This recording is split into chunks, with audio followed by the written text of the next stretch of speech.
fait, c'est qu'Internet a donné la parole à des gens qui ne méritaient pas de parler en public. Du moins, dont la pertinence des propos était clairement pas digne d'être partagée. J'avais trouvé ça très dur. Mais j'avoue que depuis que j'ai une chaîne YouTube et que je lis certains commentaires, j'ai tendance à me demander si cette personne n'avait pas quelque part raison. J'ai posté plusieurs annonces de recrutement depuis quelques jours sur mes différentes pages, notamment sur l'onglet communauté de la page YouTube, dans lesquelles j'exprimais qu'il y avait plusieurs postes de disponibles chez Investir au pays en France, mais aussi pour d'autres de nos sociétés à l'étranger. Et donc on a reçu pas mal de CV, d'ailleurs on est en train de passer pas mal d'entretiens. J'étais à fond dans les entretiens, donc je n'ai pas vu les commentaires des gens.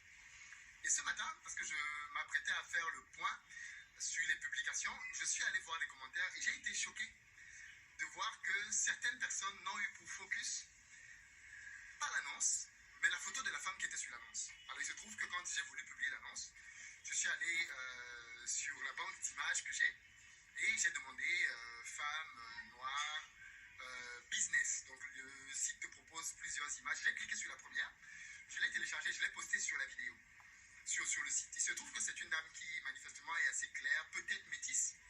Et beaucoup de gens ont passé leur temps dans les commentaires, les quelques personnes qui ont commenté là-dessus en disant que pour certains, ils étaient déçus. Je suis en train d'encourager les jeunes filles à se blanchir la peau. Comment je peux faire ce genre de choses? Certains ont dit qu'ils n'attendaient pas ça de moi. Pourquoi est-ce que je n'ai pas pris une femme noire foncée de peau pour la mettre comme image, comme icône? Franchement, des fois, il y a des gens à qui j'ai envie de rappeler que vous n'êtes peut-être pas à la bonne place sur cette chaîne. Et je vais le dire encore très clairement. Je ne fais pas de course pour supplier des abonnés. Il faut que ce soit bien clair ce message-là. Ok, arrêtons là et commentons. Donc, ce jeune monsieur dit que il est enragé parce que certaines personnes font les commentaires selon lesquels il aurait dû choisir une femme de peau foncée pour faire représenter l'image de son annonce. Et il, selon lui, trouve que ces gens sont insensés. Laisse-moi te dire, Philippe, c'est plutôt toi qui ne comprends pas certaines choses. J'ai l'impression que tu es intelligent, je te l'avoue, comme tous nos intellectuels. Ils sont intelligents, mais quand il s'agit de l'intelligence, ils n'ont pas cette intelligence-là. Le fait que tu ne comprennes pas l'effet que l'image produit sur les gens, vraiment, c'est une déception. Tu comprends? Tu sembles être tellement focalisé sur le côté économique du développement de l'Afrique que tu ne comprends pas le côté psychologique. Tu comprends un peu? La représentation est très, très importante, Philippe. Tu ne peux pas te mettre dans un pays comme le Cameroun, qui est un pays africain où il n'y a que des Noirs, et choisir quelqu'un d'exotique pour représenter une annonce. Ça veut dire que tu ne te rends même pas compte. Les gens doivent pouvoir se voir dans ton annonce. Tu comprends un peu? Déjà, ça peut décourager certaines personnes qui ont l'esprit faible. Ça représente déjà une intimidation pour certaines personnes qui ont l'esprit faible. Et certainement, peut-être tu vas me dire que, bon, si la personne a l'esprit faible, peut-être c'est pas peut-être la personne à travailler pour toi. Non, je suis désolée. C'est psychologique. C'est psychologique. C'est historique. Tu vois? C'est historique. J'ai pas envie d'aller très profondément dans les explications parce que tes gens avec qui tu es tout le temps sur... On dit en anglais qu'une image vaut 1000 mots. Ça veut dire que l'image que tu as décidé de choisir pour accompagner ton annonce décrit le genre de collaborateur que tu aimerais avoir. Que tu le veuilles ou pas, c'est ce message-là que tu renvoies en prenant, en choisissant ton image, en fait. Tu vois un peu? Ça veut dire que tu as une préférence pour ce genre de personne, en fait. Tu vois un peu? Et ce qui est contradictoire, ce sur quoi j'ai voulu vraiment répondre, c'est parce que je te trouve très contradictoire. Tu dis être pro-africain. Pro-Afrique? Tu dis être pro-Afrique, tu dis vouloir voir l'Afrique prendre son élan, vouloir voir l'Afrique avancer. Tu ne peux pas dire quelque chose de son contraire, je suis désolée. Si Si l'Afrique doit avancer, c'est avec des Africains, des individus africains, tu vois un peu. Ce qui revient à dire que quoi? Que quand tu recrutes tes collaborateurs pour l'avancement de l'Afrique, tu dois privilégier les Africains. Tu vois? Je n'ai pas dit que tu dois favoriser les Africains. J'ai dit privilégier. Tu vois un peu? Tu dois privilégier les Africains. C'est-à-dire quoi? C'est-à-dire que si tu veux recruter un collaborateur à un poste,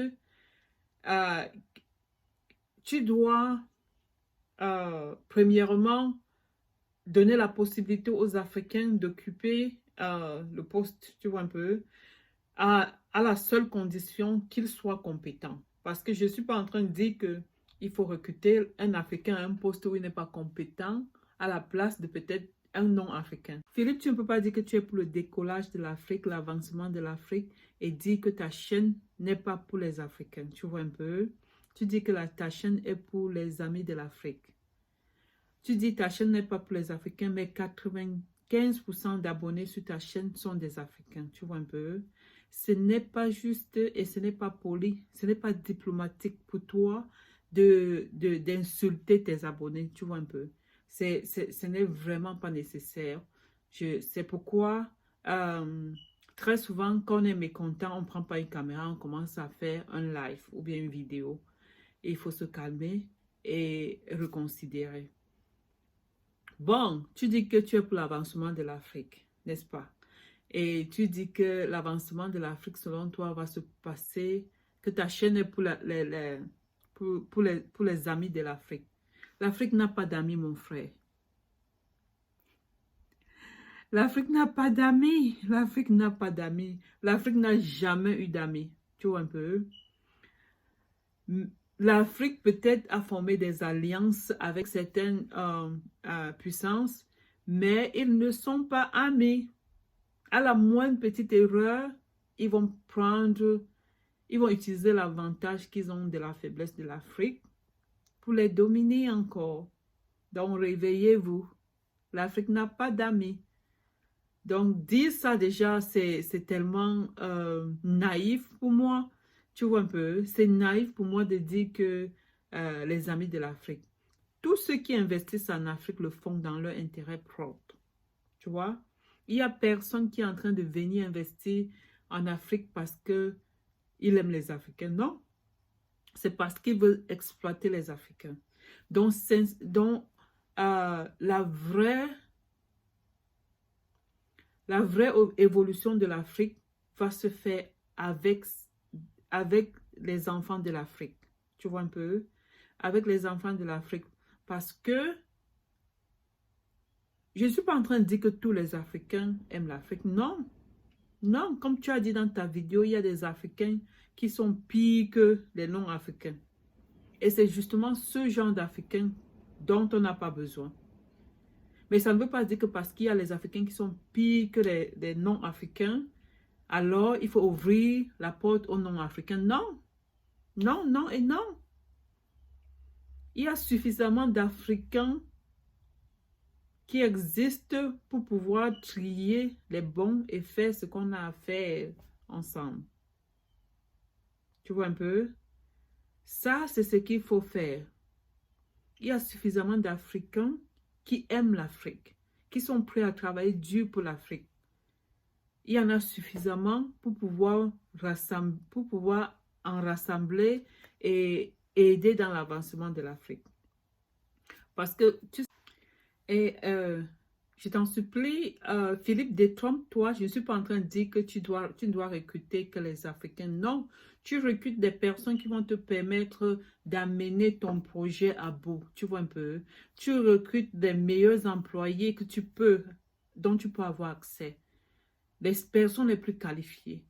Tout ce que je dis, c'est que si tu es vraiment pro-Afrique, tu devrais, je ne sais pas, donner la chance aux Africains, tu vois un peu, de bosser pour toi, aux Africains compétents, les gens qui peuvent te satisfaire. Parce que je suis sûre qu'il y en a, tu vois un peu. Tu dois, en fait, valoriser l'Africain, en fait. Parce que c'est ça, c'est ce qui est. C'est ce qui se passe partout, tu vois. quand tu es aux États-Unis, tu ne peux pas compétir avec un Américain, je suis désolée. Si vous avez les mêmes compétences, les mêmes qualifications, d'office l'Américain est pris avant toi. Il n'y a pas de que, on ne cherche pas midi à 14 heures dans ce genre de scénario. Mais pourquoi est-ce que l'Africain a du mal à faire pareil? Si tu as un Africain qui est compétent,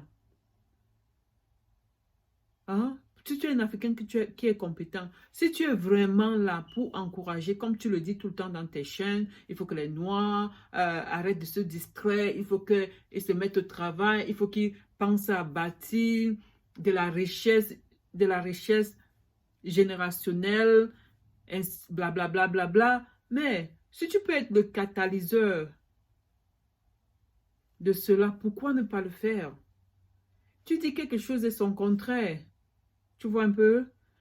Parce que quand on regarde ta chaîne, on se dit, un jeune, voilà le genre de jeune dont l'Afrique a besoin. Le genre de jeune qui comprend que les Africains sont capables eux-mêmes, et de se bâtir eux-mêmes. Mais quand tu viens encore nous insulter et nous dire comment est-ce que les amis de l'Afrique, c'est tellement confus. C'est tellement confus. Donc, il faut arrêter de créer l'amalgame. Ou tu es pro-Afrique, ou tu es juste là pour chercher, je ne sais pas, pour faire ton business et t'enrichir personnellement comme tous les autres le font. Il n'y a pas de problème avec ça. Mais ne nous vends pas, ne viens pas nous vendre le je suis pro-Afrique, pro-Afrique, pro-Afrique. Et dès que tu en as envie, tu insultes les gens, tu vois un peu. Tu insultes ces mêmes Africains. Ça ne traduit que ton mal-être en tant qu'Africain, tu vois. C'est une maladie que nous avons tous. La maladie de la haine de soi. Les gens ne réalisent même pas à quel point est-ce qu'ils se détestent, tu vois un peu. Les gens ne réalisent vraiment pas à quel point est-ce que c'est flagrant. C'est flagrant. Les Africains ne réalisent pas à quel point est-ce que c'est flagrant. Ne te leurre jamais. Ne vous leurrez jamais, jamais. Ne te leurre jamais que parce que tu es tellement... tu as atteint beaucoup de succès que un non-africain va te considérer comme lui. Tu vois, il va rire avec toi, il va manger avec toi, vous allez sortir ensemble, mais il va jamais avoir du respect pour toi. La seule façon dont nous, Africains, aurons du respect sur le plan global, quand je parle, je regarde le monde globalement. Je vois le monde globalement, je ne parle pas, et je ne parle pas d'individus, parce que quand on discute des problèmes, les rapports africains et autres, les gens ont tendance toujours à ne parler que par rapport à leur expérience personnelle. Il faut pouvoir regarder au-delà de ça. C'est plus large que ça. Vous comprenez? Donc, le seul moment où un Africain sera respecté est si l'Afrique s'est bâtie.